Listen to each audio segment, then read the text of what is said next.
Ce moine du XXe siècle est sans doute l'un des plus connus pour ses dons surnaturels. Stigmate, bilocation, don de lire dans les âmes, accusé de supercherie par certains, vénéré comme un saint par des milliers de fidèles de son vivant, lui-même se qualifiait de pauvre frère qui prie. Qui était vraiment Padre Pio ?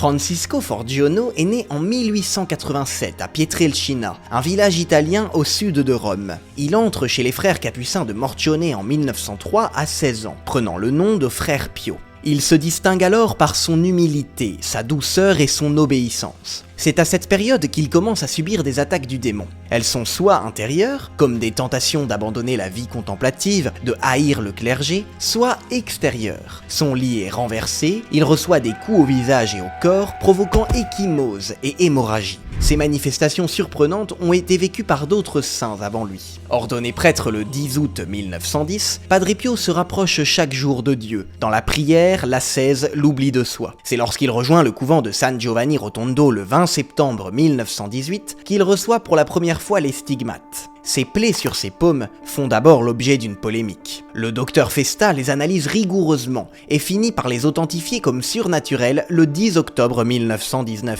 Ces blessures ne sont pas le fruit de l'imagination du moine et n'ont pas été causées par automutilation. Le docteur visite le frère Pio jusqu'en 1925 et souligne que les plaies n'ont jamais varié avec le temps et qu'elles ne suppurent pas ni ne s'infectent, comme le ferait une plaie naturelle. Bien que Padre Pio dissimule les blessures de ses mains à l'aide de mitaines, la nouvelle de sa stigmatisation fait boule de neige dans la région. Des centaines de fidèles accourent au couvent pour voir, entendre et toucher le saint moine. Ces stigmates disparaissent seulement le 22 septembre 1968 lors de la célébration de sa dernière messe, comme le constatent ses frères religieux.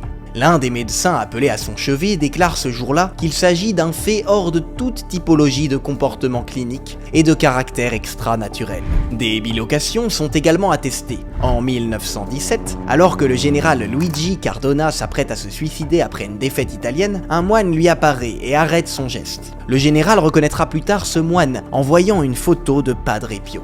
Malgré ses dons extraordinaires, Padre Pio n'en tire aucun orgueil. Il sait qu'il reste secondaire et subordonné à l'essentiel, l'amour du Christ. Cependant, le clergé s'émeut du trouble occasionné par le pèlerinage spontané autour du couvent. En 1931, Padre Pio est contraint de dire la messe dans un lieu privé et n'a plus le droit de confesser. Cette mise à l'écart dure 3 ans et Padre Pio la traverse avec une sérénité surhumaine.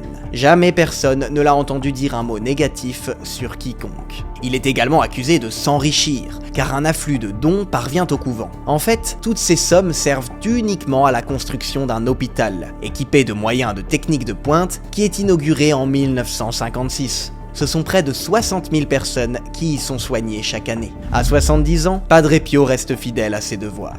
Il célèbre sa messe quotidienne et confesse. Pour la seule année 1963, plus de 100 000 personnes se sont inscrites pour être reçues par lui en confession. Il bénéficie d'un don de clairvoyance qui aide les pénitents. Très nombreux sont ceux qui racontent le bouleversement radical vécu en confession avec Padre Pio qui lit dans leur âme. Pendant un demi-siècle, des foules immenses ont rendu visite aux saints sans que jamais personne, clerc, médecin, théologien, autorité politique ou scientifique, ne détecte une attitude douteuse ou une quelconque tromperie chez Padre Pio.